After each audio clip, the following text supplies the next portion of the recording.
ਕਹਿੰਦੇ ਨੇ ਨਰ ਸੇਵਾ ਨਾਰਾਇਣ ਸੇਵਾ। ਨਰ ਸੇਵਾ ਨਾਰਾਇਣ ਸੇਵਾ ਨੂੰ ਯਥਾਰਥ ਕਰਦਿਆਂ ਹੋਇਆਂ ਨਾਰਾਇਣ ਸੇਵਾ ਹੈਲਪਫੁਲ NGO ਫਾਊਂਡੇਸ਼ਨ ਰਜਿਸਟਰਡ और helpful NGO welfare society registered जो कि हर ज़रूरतमंद पेशेंट ते विद्यार्थी दी मदद लई हर वक्त तत्पर रहंदे ने। ESI dispensary number 4 second floor near पंचम हॉस्पिटल जवद्दी लुधियाना विखे अपनी सेवावां दे रहे ने। दूरों दूरों मरीज़ इत्थे फ्री डायलिसिस सेंटर दे विच आंदे ने ते डायलिसिस दी सुविधा दा फायदा उठांदे ने।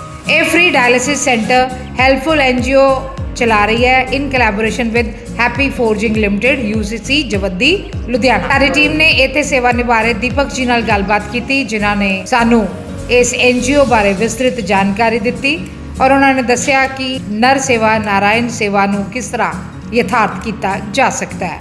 आओ करते हैं गलबात दीपक गर्ग जी दे नाल।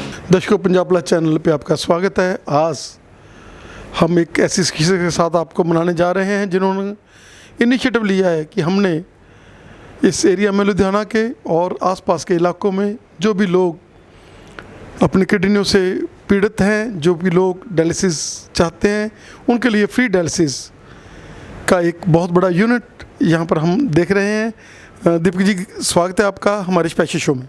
बहुत बहुत धन्यवाद आपका भी, आप यहाँ पे आए और आज हमारा इंटरव्यू लेने बैठे हैं।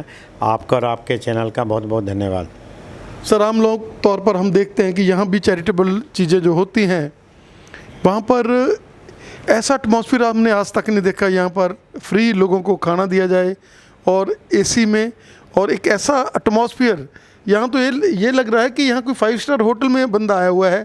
क्या कहना चाहेंगे कि ऐसा नेटवर्क बनाना, ऐसा इंफ्रास्ट्रक्चर बनाना, क्या कहना चाहेंगे? देखो, ये सब कुछ परमात्मा की देन है, पिता परमेश्वर की देन है।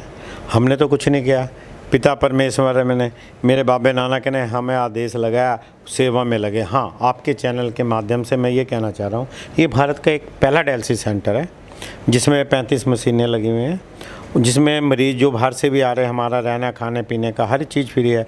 जो रहने का प्रबंध है हमारा निष्काम वृद्धाश्रम है, वहाँ पर है। जितने भी डायलिसिस मरीज़ हैं उनके बच्चों के एडमिशन, एजुकेशन, जो गरीब हमने डायलिसिस के, अन्यथा 125 बच्चे एजुकेशन ले रहे हैं। एक IPS कर रही है, एक डॉक्टर कर रही है, 2 CA कर रहे हैं, 35 बच्चे अपना इंजीनियरिंग कर रहे हैं। मेन मुद्दा ये है आपके चैनल के माध्यम से राई, जितने भी सरकारी, जो वो हमारी केंद्र की सरकार है या राज्य सरकार है, 2 चीज़ें हैं समाज में, किसी को तीसरी चीज़ की आवश्यकता ही नहीं है, एजुकेशन और हेल्थ। यदि 2 चीज़ें ये हमारी सरकारें दे दें ना, किसी मांगने की ज़रूरत नहीं है। और ये रही NGO की बात, बदकिस्मती हमारे धार्मिक समाज की। देखो, मंदिर गुरुद्वारे सब जगह, हमारे सारे धर्म बढ़िया हैं, धर्म सारे बढ़िया हैं, ख़राब हमने कर दिए उनको।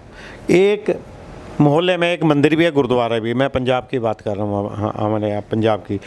कितने 5 या 4 बच्चे पढ़ने वाले होते हैं, यदि मंदिर और गुरुद्वारे वाले भी बांट लेते हैं ना, मरीज भी कितने होंगे, 1 या 2, यदि वो इनकी सेवा कर दें, धर्म लोग प्रेमी जो हमारे यहाँ इतना चढ़ावा वो ही कर दें ना, तो हमारे जैसों को NGO खोलने की ज़रूरत नहीं है। और मैं आपके माध्यम से सरकार को भी ये कहूँगा, जो फ्री चीज़ बांट रहे हैं उनकी कोई वैल्यू नहीं है। समाज को दो एजुकेशन और हेल्थ और एजुकेशन देंगे ना, तो समाज भी तरक्की करेगा। हमारे देश तो सोने की चिड़िया था और आज भी है। बदकिस्मती है, फिर मैं वही धर्म पे चला जाता हूँ। हाँ, हमारा जो संत समाज है 98%, उनसे कोई पूछने वाला नहीं। हमारे जो केंद्र सरकार है, हमारे मोदी साहब भी, मैं तो आपके चैनल माध्यम, क्योंकि वो भी नहीं पूछ सकते कि भाई ये चढ़ावा चढ़ा रहा है, कहाँ पे जा रहा है। यदि वही चढ़ावा एजुकेशन और हेल्थ, अच्छे हॉस्पिटल खुल जाएं, अच्छे एजुकेशन के अदारे, यूनिवर्सिटी अच्छे खुल जाए, पढ़ा लिखा समाज बनेगा। बदकिस्मती ये है, आजकल लोगों ने मंदिर गुरुद्वारे में जाना छोड़ दिया, डेरावाल इन चीज़ों के संतों के चक्कर में। अब लोग एक कथा भगवत करवा देते हैं। मैं ये नहीं कहता हूँ करवानी नहीं चाहिए, करवाओ यार, मैं कौन सा जो फ्री करते हैं। वो ये तो कहते हैं हमें मोह माया से कोई है नहीं, करोड़ों रुपया ले जाते हैं। उनसे ये पूछो, करोड़ों रुपया देने वाले जो हमारे सेठ हैं, मैं उनसे कह रहा, संतों को छोड़ दो, उनका तो काम है, उन्होंने करके चले जाना। उनसे पूछो जो आप करोड़ों रुपया दे रहे, वो कहाँ जा रहा है, वो कहाँ जा रहा है? उनके बैंक में, स्विस बैंक में। भाई खबर पढ़ रहा था, मेरे ख्याल 400 गुना शीर्ष बैंक में फंड बढ़ गया लोगों का, हिंदुस्तानियों की बात कर रहा हूँ। और इसमें मैं तुम्हें कह रहा हूँ 90% आज खोल के देख लें, इसमें संत समाज का 90% का जो धन था वो शीर्ष बैंक में चला गया। आज इंडिया पे, आज हमारे भारतवर्ष पे 19-20 कोई बातचीत आ जाए, सबसे पहले संत समाज दौड़ जाएगा बाहर, और वो अपने चेले चांटों को यहीं छोड़ जाएगा। जूते खाएगा, चेले चांटे, संत लेके इकट्ठा करके सब माल। इसलिए यदि हमारे देश को, हमारे भारतवर्ष को, हमारे पंजाब को, अन्य राज्यों को तरक्की की तरफ देख रहा है, इनसे छुटकारा दे के सरकारों को एजुकेशन और हेल्थ पे ध्यान देना चाहिए। हमारे हेल्थ मिनिस्टर जो कि एक ऐसे इंसान हैं जो हर चीज़ को इंटरवीन करते हैं, और दीपक जी जैसे उन्होंने आपको भी बहुत बड़ा अप्रिशिएशन दिया है। हमारे यहाँ के सिविल सर्जन मैडम रमन जो एक धार्मिक प्रवृत्ति के हैं, क्या कहना चाहेंगे कि उन्होंने पूरा आपका साथ दिया है, और उन्होंने इस सेंटर में जैसे आपने उनसे हेल्प मांगी है उन्होंने वही हेल्प दी है? देखो, मैं तो उनकी कसम भी नहीं खा सकता हेल्थ मिनिस्टर साहब की। मैंने 60 साल की उम्र होने जा रही है और मैं भी पार्टी से ताल्लुक़ रखता हूँ, ऐसी बात नहीं कि मैं नहीं है। मैंने पहले ऐसा हेल्थ मिनिस्टर देखा है, डॉक्टर बलबीर सिंह जी पंजाब के ऐसे हेल्थ मिनिस्टर देख, ये दे ना उन्हीं की है। और रमन मैडम, इनसे पहले हितेंद्र मैडम से जो डायरेक्टर हैं, ये सब हमारे मेंबर हैं, इन्हीं के योगदान से आज हम यहाँ पे हैं। और हमें अभी 200 बेड का एक अपना नशा छड़ाव केंद्र भी देने चाह रहे हैं वो, क्योंकि जो हमारा हेल्थ विभाग है, हेल्थ मिनिस्टर साहब हैं, वो ये कहते हैं कि मैं ऐसी एनजीओ को ज़्यादा से ज़्यादा अस्पताल दूँ, और संस्थाएँ ऐसी दूँ जैसे कि लोगों का भला हो सके। मैं तो पहली बार ऐसे हेल्थ मिनिस्टर देख रहा हूँ। मुझे उनसे क्या लेना देना, मेरे तो ना पार्टी के ना कुछ है, उन्हें कोई दिया है, क्योंकि आज वो दिल जीत चुके हैं। वो हर जगह जाते हैं, सेंटर के बारे में ही बतलाते हैं। क्यों? वाकई में यहाँ पे परमात्मा का वास है। ये हमारा नर सेवा नारायण सेवा डायलिसिस सेंटर बिल्कुल फ्री है। आप देख रहे हो, दोनों टाइम का लंगर फ्री है, कंटीन फ्री है, हर चीज़ फ्री है। इस चीज़ से हमारा हेल्थ विभाग भी, सारा हेल्थ विभाग की बात कर रहा हूँ, कुछ को छोड़ के सब हमारा साथ दे रहे हैं। ये नहीं है कि नहीं, सब दे रहे हैं साथ। तो मैं तो भगवान से ये कहूँगा, हेल्थ मिनिस्टर साहब आप हमेशा ऐसे ही खुश रहें, स्वस्थ रहें, ऐसे ही कार्य करते रहें, ताकि आपका जीवन खुशहाल हो सके। क्योंकि जब दीन दुखी को यदि कुछ दोगे तो वो दुआएं इतनी देता है, वो हेल्थ मिनिस्टर साहब को मिल रही हैं। यदि हम सेवा कर रहे हैं ना, हमें भी मिल रही है। ये नहीं कहता हमारे मेंबरों को, जो डोनर हैं उनको भी मिल रही है। और जो हेल्थ मिनिस्टर साहब हैं, तो देखो दुआएं तो सबको जाती है, कोई रुपया देता है उसको भी जाएंगे जो करोड़ देता है, और फिर ये तो देनी सेंटर की हेल्थ मिनिस्टर साहब की है। सर, पे back to society, Deepak ji जो किसके मन में आ जाए तो वो अपनी ज़िंदगी को निशावर कर देता है। आप इसी चीज़ में आनंद ले रहे हैं। आप सुबह आते हैं, शाम तक यहाँ बैठते हैं। उन लोगों को, क्योंकि डायलिसिस एक ऐसी चीज़ है, जब डायलिसिस होना शुरू हो जाता है तो जो अटेंडेंट्स होते हैं उनके मन में बहुत बड़ा एक रोष, जब माइंड में एक घबराहट सी होने लग जाती है। उनको लगने लग जाता है कि हमारे पेशेंट की लाइफ कम है। हालांकि इस बात के विपरीत आज 30-30 साल तक जो डायलिसिस बढ़िया तरीके से होते रहते हैं, तो 30 साल बंदा काट सकता है, ऐसी बात नहीं है। आज किडनी ट्रांसप्लांट का भी आने वाले समय में, जैसे हम लोग करते रहते हैं कि आप लोग किडनी डोनेट भी कर सकते हो। जब बंदा पूरी तरह से उसको लगे कि ये बंदा नहीं जीवित रहेगा तो वो किडनी डोनेट भी कर सकता है, अपने अंगों को डोनेट कर सकता है। और आने वाले समय में ये डायलिसिस, ये जो किडनी के ट्रांसप्लांट्स है वो भी बढ़ जाएंगे, हर चीज़ आ जाएगी और नई नई मेडिसिन भी आ जाएंगी कि डायलिसिस की जो प्रक्रिया है उसमें भी थोड़ा ठल पड़ जाए। क्या कहना चाहेंगे कि आप उन गरीबों को, उन बेसहारा लोगों के साथ बैठते हैं, उनसे गुफ्तगू करते हैं, उनका दुख सुनते हैं और सेवा करते हैं। ये पे बैक टू सोसाइटी है। आप भी अपनी ज़िंदगी, चकाचौंध ज़िंदगी व्यतीत कर सकते हैं। अभी आपका पूरी जौबन में है, जवानी में है, आप भी इंजॉय कर सकते हैं। लेकिन आपकी इंजॉयमेंट इसी चीज़ में, जब आप दुखी को देखते हो उसको सामना देते हो। देखो, पहली बात तो आपके चैनल के माध्यम से मैं ये कहना चाहूँगा, जो डायलिसिस मरीज है सबसे दुखदायी जीवन है। और हमारी कोई भी सरकार है केंद्र की है, यदि उनके पास कोई कर्जा है ना, वो कर्जा मुक्त करना चाहिए। क्योंकि 48 या 72 घंटे बाद एक मरीज आएगा, डायलिसिस करवाएगा। मरीज तो आएगा, 4 घंटे तो यहाँ पे डायलिसिस के लगेंगे, 1 घंटा आने में, 1 घंटा जाने में, 6 घंटे। अच्छा, मरीज़ के साथ परिवार के सदस्य, ना तो वो बिजनेस चला सकते हैं ना घर चला सकते हैं। ये बहुत जीवन दुखदाई है। और मैं तो जितने भी हमने धार्मिक संस्थाएं जो 4 मशीनें लगाई, जो 5 लगाएं, क्योंकि हमारी अवेयरनेस से आगे आगे परमात्मा की दुआ से बढ़ रहे हैं लोग। काफ़ी जगह से मुझे फ़ोन आते हैं, हम भी सहयोग देंगे। यदि कोई भी 5 मशीनें डायलिसिस की लगाना चाहेगा, जहाँ भी लगाना चाहेगा, हम पूरा उसको सहयोग देंगे। मैं आपको बताना चाहता हूँ, पहली बात तो यह। और जो डायलिसिस मरीज़ है ना, देखो मेरी बात सुनो, उसका जीवन आपने बतला दिया। यदि बढ़िया डायलिसिस मुझे 25 साल जी सकता है इंसान। मैं आपकी हर बात से इस चीज़ से सहमत हूँ, क्योंकि क्वालिटी नहीं है। मैं किसी अस्पताल का नाम नहीं लेना चाहता हूँ, मैं अपना बतलाना चाहता हूँ कि हमारे यहाँ सिंगल फिल्टर यूज होता है। सफाई देख लेना आप कितनी है, हर चीज़ें मरीजों से पूछो, जैसे मर्जी पूछो। जो ना अस्पताल हैं, अब डायलिसिस मरीज आता है, उसका 1 महीने का खर्चा 40,000 रुपये से लेकर 1 लाख तक का है। हर चीज़ बिक जाए। मैंने देखा यहाँ पे फैक्ट्री भी बिक गई, लोगों के मकान बिक गए, कोठियाँ बिक गई, सब चीज़ बिकी हुई हैं। और मैं तो सभी जितने आपके चैनल के माध्यम से देखता हूँ, जहाँ पे भी डायलिसिस मरीज है, आपके आस पड़ोस, हमारे पास आने की ज़रूरत भी नहीं, मैं यहाँ पे आने की ज़रूरत नहीं, क्योंकि हम तो सेवा कर ही रहे। आस पास यदि कोई आपके मरीज है, उसकी सेवा करो, वही परमात्मा है। परमात्मा ने आपसे कुछ नहीं मांगा। यदि आप धर्म के नाम पे करोड़ों लाखों रुपए लुटा रहे ना, आप बेवकूफ़ है। मैं नहीं कहना। परमात्मा ने भक्ति मांगी, भक्ति जहाँ मर्जी बैठ के दो, घर पे दो, दुकान पे दो, कहीं भी दो। कौन सा परमात्मा ने कौन सा ग्रंथ में लिखा है तू मुझे दे? परमात्मा कहता है मुझे अपनी भक्ति दे, कहीं भी दे। परमात्मा कहता है यदि समर्थ है तो ये 4 पैसे मैंने कर्म के हिसाब से दिए, ऐसे ज़रूरतमंद लोगों की सहायता कर। मैं देखो, भगवान कहाँ मिलेगा? कहीं धार्मिक स्थल में तो भगवान है ही नहीं।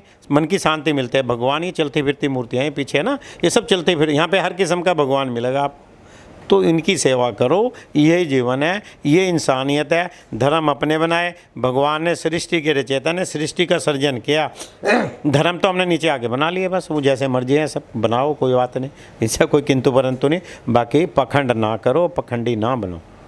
टाटा जैसे लोग, जिनको आज लोग पूछते हैं, जिनका आज नाम है, जो हर चीज़ में दसवंध निकालते थे, और वो दसवंध उन लोड़वंद लोगों में बांटा जाता था, जिन लोगों ने, जिनको किसी तरह की भी ज़रूरत है।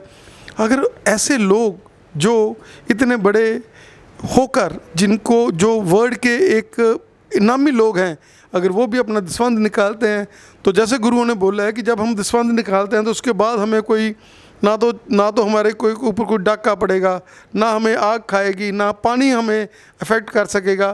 तो आज भी वही प्रक्रिया अगर लोग अपनाएं तो इन बीमारियों से बच सकते हैं। और किसी लोड़वंद की सहायता, जैसे आपने बोला कि बीमार की सहायता करोगे तो उसमें आपको एक स्टामिना मिलेगी। आप अपना दान देने भी ऐसे नहीं है कि आप लोग किसी को दे दो और वो शराब पी जाए और वो दान आपका नेगेटिव में चला जाए। अभी जैसे आपने आप हमारे साथ, हम आपके साथ बैठे थे, अभी 1 लाख रुपया किसी ने भेजा है। यहाँ पर सेवा हो रही है, यहाँ पर धर्म में पैसे लग रहे हैं, यहाँ पर दिखावेबाजी नहीं है। अगर आप वहाँ देते हो जो मरीज़ को लगता है, अब हम देख सकते हैं मरीज़ में कैमरामैन को दिख ही रहा है कि कैसे लोग कितने शांत और कितना उनका पीस ऑफ माइंड जो है वो बरकरार हुआ है। क्योंकि जब डायलिसिस आता है तो एक तो प्रेशर अपने मरीज़ का, और उससे ज़्यादा प्रेशर पैसे का। अब पैसे का प्रेशर नहीं है, खाने पीने का प्रेशर नहीं है, वो लोग ई जोन में हैं। आप उनको हम कैमरे के माध्यम से आपको उनके पास ले जाकर भी दिखाएंगे, मरीज़ों के पास भी और उनके अटेंडेंट्स के पास भी। गर्ग साहब, आपने हमें समय दिया, आप यू आर एन इंस्टीट्यूशन, लंबे डाटा हैं आपके पास, हमें समय देने के लिए आपका बहुत बहुत धन्यवाद। आपके बहुत बहुत धन्यवाद, थैंक यू। अभी हम हैं नारायण सेवा डायलिसिस यूनिट में, और हम जाकर देखेंगे अंदर स्टाफ है, उनसे बात करते हैं। बेटा, आप लोगों का स्वागत है। स्वागत है। बेटा, हम चाहेंगे कि आप हमें सारा दिखाएं। ठीक है सर। नर सेवा नारायण सेवा फ्री डायलिसिस सेंटर में ये वेटिंग एरिया है जी, देख सकते हो आप। मरीजों को बैठने के लिए भी सोफ़े लगाए गए हैं यहाँ पे। वेटिंग एरिया भी फुल्ली एसी है जी, आप देख सकते हो। तो ये हमारी रिसेप्शन है जी, यहाँ पे कोई भी कैश काउंटर नहीं है। सबसे बड़ी बात है कि वो पेशेंट जो हेपेटाइटिस बी से, सी से, HIV से ग्रस्त हैं, उनके लिए अलग से डायलिसिस यूनिट है। ये चलते हम डायलिसिस वार्ड में और बात करेंगे थोड़े पेशेंट्स के साथ भी। तुम्हारी कैसे पैर थे सूजे हुए, क्या तुम्हारा पहले का स्टेटस था और क्या आपका है, क्या कहना चाहेंगे? सर, इस बीमारी तो मैनू 10 महीने हो गए जूझदी नू, और मैं बहुत जगह तो मैਡੀਸਨ खाधी है, बहुत जगह तो मैं डायलिसिस भी करवाई है। बट जदों दी मैं इत्थे आई हाँ और ਇਹਨਾਂ ਦਾ ਜੋ ਉਪਰਾਲਾ ਹੈ ਫ੍ਰੀ ਡਾਇਲਿਸਿਸ ਦਾ, ਮੈਨੂੰ ਬਹੁਤ ਤਸੱਲੀ ਹੈ। ਮੈਨੂੰ ਦੁਬਾਰਾ ਜ਼ਿੰਦਗੀ ਇੱਥੋਂ ਹੀ ਮਿਲੀ ਹੈ। ਕੀ ਕਹਿਣਾ ਚਾਹੋਗੇ ਕਿ ਡਿਪਰੈਸ਼ਨ 'ਚ ਜਾ ਰਹੇ ਸੀਗੇ, ਜ਼ਿੰਦਗੀ ਆਉਣ ਲੱਗਦਾ ਮਨ ਮਰਜ਼ੀ ਹੈ ਤਾਂ ਹੀ ਚੰਗਾ, ਪਰ ਹੁਣ ਫਿਰ ਜੀਵਨ ਦੀ ਆਸ ਆ ਗਈ? ਬਿਲਕੁਲ, ਮੈਂ ਤਾਂ ਬਿਲਕੁਲ ਹੀ ਛੱਡਤੀ ਸੀ ਆਸ ਕੇ ਪਤਾ ਨਹੀਂ ਮੈਂ ਠੀਕ ਹੋਊਂਗੀ ਜਾਂ ਮੈਂ ਪਹਿਲਾਂ ਵਰਗੀ ਹੋਊਂਗੀ ਕਿ ਨਹੀਂ। ਮੈਂ ਆਫਿਸ ਜਾਂਦੀ ਸੀ, ਸਾਰਾ ਕੰਮ ਕਰਦੀ ਸੀ, ਸਾਰਾ ਕੁਝ ਕਰਦੀ ਸੀ, ਬਟ ਜਦੋਂ ਦੀ ਮੈਂ ਇੱਥੇ ਆਈ ਹਾਂ ਮੈਂ ਦੁਬਾਰਾ ਜ਼ਿੰਦਗੀ ਜੀ ਰਹੀ ਹਾਂ। ਇਹਨਾਂ ਦਾ, ਦੀਪਕ ਗਰਗ ਜੀ ਦਾ ਬਹੁਤ ਬਹੁਤ ਧੰਨਵਾਦ, ਜੋ ਮੈਨੂੰ ਇਸ ਲਾਇਕ ਉਹਨਾਂ ਨੇ ਬਣਾਤਾ ਕਿ ਮੈਂ ਦੁਬਾਰਾ ਆਪਣੀ ਪਰਿਵਾਰ ਦੇ ਵਿੱਚ ਬੈਠਦੀ ਹਾਂ। ਇਹਨਾਂ ਦਾ ਸਟਾਫ ਇੰਨੀ ਨਿਮਰਤਾ ਦੇ ਨਾਲ ਸਾਡਾ ਇਲਾਜ ਔਰ ਸੇਵਾ ਕਰ ਰਿਹਾ ਹੈ, ਇਸ ਕਰਕੇ ਮੈਂ ਬਿਲਕੁਲ ਠੀਕ ਹਾਂ। ਹੁਣ ਮੈਂ ਬਹੁਤ ਖੁਸ਼ ਹਾਂ। ਬੇਟੀ ਵਰਗੀ ਪੇਸ਼ੈਂਟ ਸਾਰੇ ਜਿਹੜੇ ਹੈਗੇ ਨੇ, ਜਿਨ੍ਹਾਂ ਨੂੰ ਇਹ ਲੱਗਦਾ ਸੀਗਾ ਕਿ ਡਾਇਲਿਸਿਸ ਆ ਜਿਹੜਾ ਬਹੁਤ ਹੀ ਜ਼ਿਆਦਾ ਇੱਕ ਜਟਿਲ ਪ੍ਰੀਖਿਆ ਹੈਗੀ ਆ। ਵੀਰ ਜੀ ਹੋਰਾਂ ਨਾਲ ਗੱਲ। ਵੀਰ ਜੀ ਸਵਾਗਤ ਹੈ। ਵੀਰ ਜੀ ਕਿਹੜੀ ਜਗ੍ਹਾ ਤੋਂ ਆਏ ਹੋ, ਕੀ ਕਹਿਣਾ ਚਾਹੋਗੇ? ਮੈਂ ਲੁਧਿਆਣਾ ਤਾਜਪੁਰ ਰੋਡ ਤੋਂ ਜੀ।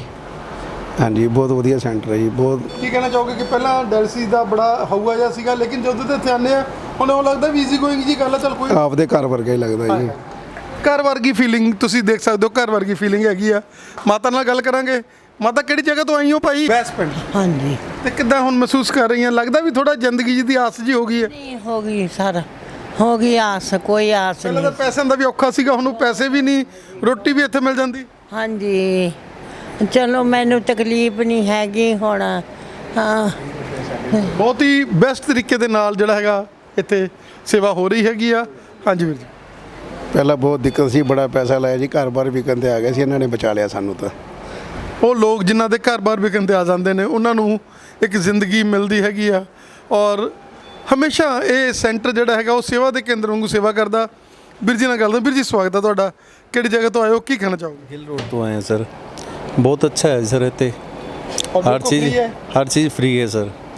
हर चीज़ फ्री है, खाना पीना रहना, सेवा पूरी। हाँ जी, हाँ जी सर, पूरी ਔਰ सेवा। ਜਿਹੜੇ ਅਟੈਂਡੈਂਟ ਸੀ ਹੈਗੇ ਉਹਨਾਂ ਦਾ ਵੀ ਬਿਹੇਵੀਅਰ, ਜਿਹੜਾ ਤੁਸੀਂ ਪਹਿਲਾਂ ਵੀ ਡਾਇਲਿਸਿਸ ਕਰਾਉਂਦੇ ਸੀ ਹੁਣ ਵੀ ਡਾਇਲਿਸਿਸ ਕਰਾਉਂਦੇ ਹੋ, ਇੱਥੇ ਲੱਗਦਾ ਵੀ ਐਵੇਂ ਲੱਗਦਾ ਜਿਵੇਂ ਪਰਿਵਾਰਿਕ ਮੈਂਬਰਾਂ ਨੂੰ ਪਿਆਰ ਕਰਦੇ ਹੋਏ बस घर वांगू फीलिंग होंगी सर, बहुत प्यार मिलता सर। ਜਿਹੜੀ ਹੈਗੀ ਆ ਪੇਸ਼ੈਂਟ ਨੂੰ ਮਿਲਦੀ ਹੈਗੀ ਆ। ਔਰ ਪੇਸ਼ੈਂਟ ਜਿਹੜੇ ਹੈਗੇ ਆ, ਪਹਿਲਾਂ ਹੀ ਦੁਖੀ ਹੁੰਦਾ ਬੰਦਾ, ਆਪਾਂ ਦੇਖ ਸਕਦੇ ਜਿਹਨੇ ਡਾਇਲਿਸਿਸ ਹੋਣ ਲੱਗ ਜਾਵੇ ਉਹਦੇ ਮਨ ਦੇ ਵਿੱਚ ਉਦਾਸੀ ਹੁੰਦੀ, ਲੇਕਿਨ ਉਦਾਸੀ ਵਾਲੀ ਕੋਈ ਗੱਲ ਨਹੀਂ। 25-25 ਸਾਲ ਜਿਹੜਾ ਬੰਦਾ ਡਾਇਲਿਸਿਸ ਦੇ ਨਾਲ ਜੀ ਸਕਦਾ ਹੈਗਾ। ਡਾਇਲਿਸਿਸ ਵਾਲੇ ਮਰੀਜ਼ ਦੀ ਕੋਈ ਐਸੀ ਗੱਲ ਨਹੀਂ ਹੈ ਵੀ ਉਹਦੇ ਜ਼ਿੰਦਗੀ ਨੂੰ ਕੋਈ ਵੱਡਾ ਖਤਰਾ ਹੈਗਾ। 25-25 ਸਾਲ ਲੋਕ ਡਾਇਲਿਸਿਸ ਕਰਾ ਕੇ ਆਪਣੀ ਜ਼ਿੰਦਗੀ ਜੀ ਸਕਦੇ ਨੇ ਔਰ ਇੰਜੋਏ ਕਰ ਸਕਦੇ ਨੇ। ਸਰ ਸਵਾਗਤ ਹੈ ਤੁਹਾਡਾ, ਕੀ ਕਹਿਣਾ ਚਾਹੋਗੇ? ਬਸ ਜੀ, ਇਹ ਤਾਂ ਇਹਨਾਂ ਦਾ ਉਪਰਾਲਾ ਬਹੁਤ ਵਧੀਆ ਉਪਰਾਲਾ, ਜਿਹੜਾ ਇਹ ਡਾਇਲਿਸਿਸ ਫ੍ਰੀ ਤੁਹਾਨੂੰ ਕਰਦੇ। ਕਿੱਥੋਂ ਪਤਾ ਲੱਗਿਆ ਵੀ ਇਹ ਕੰਮ ਕਰ ਰਹੇ ਨੇ, ਸੇਵਾ ਹੋ ਰਹੀ ਆ? ਪਹਿਲਾਂ ਤੁਸੀਂ ਬੜੇ ਥੱਕੇ ਹਾਰੇ ਸੀਗੇ, ਇੰਨੇ ਪੈਸੇ ਦੇਣੇ ਪੈਂਦੇ ਸੀਗੇ ਔਰ ਲੋਕਾਂ ਦਾ ਬਿਹੇਵੀਅਰ ਜਿਹੜਾ, ਲੇਕਿਨ ਇੱਥੇ ਆ ਕੇ ਆਵਾਂ ਜਿਵੇਂ ਸੰਤਾਂ ਦੇ ਅਸੀਂ ਆਏ ਹੋਈਏ ਤੇ ਇਹ ਬੰਦੇ ਜਿਹੜੇ ਸਾਰੇ ਸੇਵਾਦਾਰ ਹੋਣ, ਇਹ ਨਰਸਿਸ ਜਿਹੜੀਆਂ ਉਹ ਇਦਾਂ ਪਿਆਰ ਦੇ ਨਾਲ, ਜਿਹੜੇ ਬੰਦੇ ਇੱਥੇ ਅਟੈਂਡੈਂਟਸ ਹੈਗੇ ਉਹ ਇਦਾਂ ਪਿਆਰ ਦੇ ਨਾਲ ਗੱਲ ਕਰਦੇ। ਬਹੁਤ ਵਧੀਆ ਸਿਸਟਮ ਹੈ ਇਹਨਾਂ ਦਾ। ਇਹਨਾਂ ਦੇ ਫੋਨ ਤੋਂ ਪਤਾ ਲੱਗਾ, ਫੇਸਬੁੱਕ ਤੋਂ ਪਤਾ ਲੱਗਾ ਸਾਨੂੰ। ਜਿੱਥੇ ਸੇਵਾ ਹੀ ਸੇਵਾ, ਜਿੱਥੇ ਬਹੁਤ ਹੀ ਇੰਜੋਏਫੁਲੀ ਲੋਕਾਂ ਦੀ ਜਿਹੜੀ ਬ੍ਰਦਰ, ਸ਼ਾਮ ਦਾ ਟਾਈਮ ਹੋ ਗਿਆ, ਮੂੰਹ ਤੇ ਇੰਨੀ ਰੌਣਕ ਆ। ਕੀ ਕਹਿਣਾ ਚਾਹੋਗੇ ਕਿ ਇਹ ਨਰ ਸੇਵਾ ਦਾ ਜਿਹੜਾ ਸਿਸਟਮ ਹੀ ਹੈ ਜਾ ਕੇ ਅਸੀਂ ਸੇਵਾ ਕਰਨੀ ਲੋਕਾਂ ਦੀ? ਹਾਂਜੀ, ਪਹਿਲਾਂ ਤਾਂ ਜੀ ਸਵਾਗਤ ਆ ਤੁਹਾਡਾ ਆਪਣੇ ਸਾਡੇ ਨਰ ਸੇਵਾ ਨਾਰਾਇਣ ਸੇਵਾ ਫ੍ਰੀ ਡਾਇਲਿਸਿਸ ਸੈਂਟਰ ਜਵੱਦੀ ਵਿਖੇ। ਤੇ ਰੌਣਕ ਦੀ ਜਿਹੜੀ ਤੁਸੀਂ ਗੱਲ ਕੀਤੀ ਆ, ਦੇਖੋ ਹੁਣ ਤੱਕ 18 ਸਾਲ ਹੋ ਗਏ ਇਸ ਲਾਈਨ ਦੇ ਵਿੱਚ ਮੈਨੂੰ। ਮੈਂ ਇੱਥੇ ਡਾਇਲਿਸਿਸ ਇੰਚਾਰਜ ਲਖਵਿੰਦਰ ਸਿੰਘ। ਮੈਂ ਇਹ ਮਹਿਸੂਸ ਕਰਦਾ ਕਿ ਕਾਫੀ ਲੰਮਾ ਟਾਈਮ ਹੋ ਗਿਆ ਸੇਵਾ ਕਰਦਿਆਂ ਨੂੰ। ਦੇਖੋ ਜਿਹੜੀ ਪੇਮੈਂਟ ਉਹ ਤਾਂ ਵੱਖਰੀ ਮਿਲਣੀ ਆ, ਪਰ ਇੱਥੇ ਸਕੂਨ ਇੰਨਾ ਜ਼ਿਆਦਾ ਵੀ ਮਨ ਨੂੰ ਇਸ ਤਰ੍ਹਾਂ ਲੱਗਦਾ ਵੀ ਮੈਂ ਨੌਕਰੀ ਨਹੀਂ ਕਰ ਰਿਹਾ, ਵੀ ਇੱਕ ਸੇਵਾ ਕਰ ਰਿਹਾ। ਤੇ ਔਰ ਜਿਹੜੇ ਇੱਥੇ ਹੁੰਦੇ ਸਾਡੇ ਫਾਊਂਡਰ ਮੈਂਬਰ ਆ, ਮੇਨ ਓਨਰ ਮਿਸਟਰ ਦੀਪਕ ਗਰਗ ਜੀ, ਉਹਨਾਂ ਦੀ ਰਹਿਨੁਮਾਈ ਹੇਠ ਜਿੰਨੇ ਵੀ ਫਾਊਂਡਰ ਮੈਂਬਰ ਆ ਸਾਰੇ ਹੀ ਬਹੁਤ ਹੀ ਸਤਿਕਾਰਯੋਗ ਸ਼ਖਸੀਅਤਾਂ। ਕਹਿੰਦੇ ਹੁੰਦੇ ਆ ਵੀ ਆਪਾਂ ਰੱਬ ਦੇਖਿਆ ਨਹੀਂ, ਪਰ ਰੱਬ ਬਾਕੀ ਇੱਥੇ ਹੀ ਵੱਸਦੇ ਨੇ, ਇੱਥੇ ਹੀ ਤੁਰੇ ਫਿਰਦੇ ਨੇ। ਤੇ ਔਰ ਮੈਂ ਬਹੁਤ ਹਸਪਤਾਲਾਂ ਦੇ ਵਿੱਚ ਡਿਊਟੀ ਕੀਤੀ ਆ, ਪਰ ਇੰਨਾ ਮਾਣ ਸਨਮਾਨ ਨਹੀਂ ਮਿਲਿਆ ਫਾਊਂਡਰ ਮੈਂਬਰਾਂ ਨੇ ਤੇ ਇਹ ਸੁਸਾਇਟੀ ਨੇ ਸਾਨੂੰ ਦਿੱਤਾ। ਤੇ ਔਰ ਪੇਸ਼ੈਂਟਾਂ ਦੇ ਜੇ ਮਰੀਜ਼ਾਂ ਦੇ ਅਕੋਰਡਿੰਗ ਆਪਾਂ ਗੱਲ ਕਰੀਏ ਤੇ ਮੈਂ ਫਸਟ ਟਾਈਮ ਇਹ ਗੱਲ ਦੇਖੀ ਆ ਵੀ ਇਹ ਪੇਸ਼ੈਂਟ ਨੂੰ ਆਪਣਾ ਘਰ ਜਾਪਦਾ ਹੈ। ਔਰ ਮੈਂ ਮਹਿਸੂਸ ਕੀਤਾ ਕਿ ਇੰਨੇ ਇੱਥੇ ਆ ਕੇ ਬਹੁਤ ਪੇਸ਼ੈਂਟ ਜਿਹੜੇ ਵੀਲ ਚੇਅਰਾਂ ਦੇ ਉੱਤੇ ਆਏ ਨੇ ਤੇ ਆਸ ਵੀ ਹੈ ਨਹੀਂ ਸੀ ਤੁਰਨ ਦੀ, ਤੇ ਅੱਜ ਆਪ ਆਪਣੇ ਕਾਰਜ ਕਰ ਰਹੇ ਨੇ, ਘਰ ਦੇ ਕੰਮ ਕਰ ਰਹੇ ਨੇ। ਤੇ ਕਈ ਐਸੇ ਪੇਸ਼ੈਂਟ ਵੀ ਹੈਗੇ ਨੇ ਇੰਨੇ ਤੰਦਰੁਸਤ ਹੋ ਚੁੱਕੇ ਨੇ ਵੀ ਉਹ ਇਕੱਲੇ ਆ ਕੇ ਡਾਇਲਿਸਿਸ ਕਰਵਾ ਕੇ ਜਾ ਰਹੇ ਨੇ। ਪੋਜ਼ਿਟਿਵਿਟੀ ਜਿਹੜੀ ਕਿ ਇੱਕ ਡਾਇਲਿਸਿਸ ਦੇ ਮਰੀਜ਼ ਨੂੰ ਇੱਕ ਬਹੁਤ ਵੱਡੀ ਚੀਜ਼ ਆ ਪੋਜ਼ਿਟਿਵਿਟੀ, ਉਹ ਪੋਜ਼ਿਟਿਵਿਟੀ ਇੱਥੇ ਮਿਲਦੀ ਹੈਗੀ ਆ, ਉਹ ਮਨੋਬਲ ਇੱਥੇ ਵੱਧਦਾ ਹੈਗਾ। ਔਰ ਜਦੋਂ ਮਨੋਬਲ ਵੱਧ ਜਾਂਦਾ ਹੈ ਤਾਂ ਡਾਇਲਿਸਿਸ ਆ ਜਿਹੜਾ ਉਹ ਬਿਲਕੁਲ ਆਸਾਨ ਲੱਗਣ ਲੱਗ ਜਾਂਦਾ ਹੈਗਾ। ਪਰਮਾਤਮਾ ਕਰੇ ਪਹਿਲਾਂ ਹੀ ਸ਼ੂਗਰਾਂ ਤੋਂ ਬਚੋ ਭਾਈ, ਜਿਹੜੇ ਵੀ ਇਸ ਚੈਨਲ ਦੇ ਮਾਧਿਅਮ ਤੇ ਦੇਖ ਰਹੇ ਆ। ਸ਼ੂਗਰ ਗੇਟਵੇ ਟੂ ਡਾਇਲਿਸਿਸ, ਜਦੋਂ ਸ਼ੂਗਰ ਹੋ ਜਾਂਦੀ ਹੈ, ਸ਼ੂਗਰ ਤੋਂ ਬਾਅਦ 'ਚ ਤੁਹਾਨੂੰ ਡਾਇਲਿਸਿਸ ਵਾਲੇ ਪਾਸੇ ਜਾਣ ਲੱਗ ਜਾਂਦੇ ਹੋ। ਬੀਪੀ ਤੋਂ ਬਚੋ, ਅਗਰ ਬੀਪੀ ਵਾਲੇ ਪਾਸੇ ਜਾਂਦੇ ਹੋ ਤਾਂ ਬੀਪੀ ਤੋਂ ਬਾਅਦ ਤੁਸੀਂ ਡਾਇਲਿਸਿਸ ਵਾਲੇ ਪਾਸੇ ਜਾਂਦੇ ਹੋ। ਮੈਡੀਸਨਸ ਤੋਂ ਬਚੋ, ਜ਼ਿਆਦਾ ਮੈਡੀਸਨਸ ਨਾ ਖਾਓ, ਕਿਉਂਕਿ ਮੈਡੀਸਨਸ ਆ ਜਿਹੜੀਆਂ ਉਹ ਵੀ ਆਉਣ ਵਾਲੇ ਸਮੇਂ ਦੇ ਵਿੱਚ ਘਾਤਕ ਹੋ ਸਕਦੀਆਂ, ਜਿਹੜੀਆਂ ਤੁਹਾਨੂੰ ਜਿਹੜੀ ਤੁਹਾਡੇ ਕਿਡਨੀਆਂ ਨੂੰ ਫੇਲ ਕਰ ਦੇਣ। ਕੋਸ਼ਿਸ਼ ਕਰੋ ਕਿ ਜਦੋਂ ਬਾਹਲੇ ਜ਼ਿਆਦਾ ਬਿਮਾਰ ਜਾਂ ਜ਼ਿਆਦਾ ਪ੍ਰੋਬਲਮ ਹੋਵੇ ਉਦੋਂ ਦਵਾਈ ਮੂੰਹ ਦੇ ਵਿੱਚ ਪਾਓ ਔਰ ਡਾਇਲਿਸਿਸ ਤੋਂ ਬਚੋ। ਔਰ ਅਗਰ ਡਾਇਲਿਸਿਸ ਹੋ ਵੀ ਰਿਹਾ ਤਾਂ ਤੁਸੀਂ ਆਹ ਸੈਂਟਰ ਜਿਹੜਾ ਤੁਸੀਂ ਆਪਾਂ ਦੇਖ ਰਹੇ ਹੈਗੇ ਲੁਧਿਆਣੇ ਦੇ ਵਿੱਚ, ਇੱਥੇ ਆਓ, ਸੇਵਾ ਦੇ ਭਾਵ ਵਾਂਗੂ ਸੇਵਾ ਕਰਾਓ ਔਰ ਤੁਹਾਨੂੰ ਬੜਾ ਇੱਥੇ ਸਤਾਵਨਾ ਮਿਲੇਗੀ। Thank you. Center by Helpful NGO in collaboration with Happy Foregoings Limited, UCC Jawaddi Ludhiana. ਆਪਾਂ ਦੇਖ ਸਕਦੇ ਕਿ ਇੱਥੇ ਵੀ ਡਾਇਲਿਸਿਸ ਦੀਆਂ ਜਿਹੜੀਆਂ ਹੈਗੀਆਂ ਬਹੁਤ ਵਧੀਆ ਮਸ਼ੀਨਾਂ ਲੱਗੀਆਂ ਹੋਈਆਂ ਨੇ ਔਰ ਪੂਰੀ ਤਰ੍ਹਾਂ ਦੇ ਨਾਲ ਇਹ ਜਿਹੜਾ ਸਟਾਫ ਹੈ ਮੁਸਤੱਦੀ ਨਾਲ ਸੇਵਾ ਕਰ ਰਿਹਾ। ਆਪਾਂ ਵੀਰ ਜੀ ਨਾਲ ਗੱਲ ਵੀ ਕਰਾਂਗੇ। ਵੀਰ ਜੀ ਸਵਾਗਤ ਹੈ ਤੁਹਾਡਾ। ਕੀ ਕਹਿਣਾ ਚਾਹੋਗੇ ਕਿ ਇਹ ਚੈਰੀਟੇਬਲ ਇੰਸਟੀਚਿਊਟ 'ਚ ਕੰਮ ਕਰਕੇ ਬੜਾ ਆਨੰਦ ਆਉਂਦਾ ਹੈਗਾ ਔਰ ਜਿਹੜੇ ਵੀ ਪੇਸ਼ੈਂਟ ਆਉਂਦੇ ਨੇ ਉਹਨਾਂ ਨੂੰ ਫੈਮਿਲੀ ਐਟਮੋਸਫੇਅਰ ਮਿਲਦਾ? ਹਾਂਜੀ ਹਾਂਜੀ ਬਿਲਕੁਲ ਸਰ, ਫੈਮਿਲੀ ਐਟਮੋਸਫੇਅਰ ਮਿਲਦਾ ਸਾਰਿਆਂ ਨੂੰ। ਬੇਸ਼ੱਕ ਤੁਸੀਂ ਪੇਸ਼ੈਂਟਸ ਨਾਲ ਗੱਲ ਵੀ ਕਰ ਸਕਦੇ ਹੋ, ਪੁੱਛਦੇ ਹੋ ਉਹਨਾਂ ਨੂੰ। ਇੱਥੇ ਜਦੋਂ ਆਉਂਦੇ ਨੇ ਡਾਇਲਿਸਿਸ ਦਾ ਟ੍ਰੀਟਮੈਂਟ ਤਾਂ ਮਿਲਦਾ ਹੀ ਮਿਲਦਾ। ਈਵਨ ਇੱਥੇ ਆ ਕੇ ਇਹਨਾਂ ਨੂੰ ਖਾਣ ਪੀਣ ਦੀ ਵੀ ਕੋਈ ਕਮੀ ਨਹੀਂ ਹੁੰਦੀ ਹੈਗੀ। ਸਵੇਰੇ ਦੁਪਹਿਰੇ ਸ਼ਾਮ ਤਿੰਨੋਂ ਟਾਈਮ ਇੱਥੇ ਲੰਗਰ ਚੱਲਦਾ ਰਹਿੰਦਾ ਆ। ਬਾਕੀ ਤੁਸੀਂ ਪੇਸ਼ੈਂਟ ਨਾਲ ਗੱਲ ਕਰਕੇ ਉਹਨਾਂ ਨੂੰ ਖੁਦ ਉਹਨਾਂ ਦੇ ਵਿਊਜ਼ ਲੈ ਸਕਦੇ ਹੋ ਵੀ ਕੀ ਕਹਿਣਾ ਚਾਹ ਰਹੇ ਨੇ। ਕਿੱਦਾਂ ਮਹਿਸੂਸ ਕਰਦੇ ਹੋ, ਕੀ ਕਹਿਣਾ ਚਾਹੋਗੇ? ਠੀਕ ਹੈ ਜੀ, ਉਰੇ ਆ ਕੇ ਵਧੀਆ ਲੱਗਦਾ ਜੀ। ਠੀਕ ਲੱਗਦਾ ਪਹਿਲਾਂ? ਹਾਂਜੀ ਹਾਂਜੀ, ਪਹਿਲਾਂ ਨਾਲ ਠੀਕ। ਫੈਮਿਲੀ ਜਿਹਾ ਲੱਗਦਾ ਨਾ ਥੋੜਾ। ਹਾਂਜੀ ਹਾਂਜੀ ਹਾਂਜੀ, ਔਰ ਉਹਦੇ ਨਾਲ એનર્ਜੀ ਵੀ ਆਉਂਦੀ ਹੈ ਥੋੜੀ। ਹਾਂਜੀ ਹਾਂਜੀ, ਬਹੁਤ ਵਧੀਆ ਵਾ ਜੀ, ਬਹੁਤ ਵਧੀਆ। ਇੱਥੇ ਵਧੀਆ ਨਾ? ਹਾਂਜੀ ਬਹੁਤ ਵਧੀਆ। ਇੱਥੇ ਤਾਂ ਲੱਗਦਾ ਜਿਵੇਂ ਘਰ ਹੀ ਆਉਂਦਾ। ਹਾਂਜੀ ਬਿਲਕੁਲ। ਫੈਮਿਲੀ ਫੀਲਿੰਗ ਜਿਹੜੀ ਹੈਗੀ ਇੱਥੇ ਹੁੰਦੀ ਆ।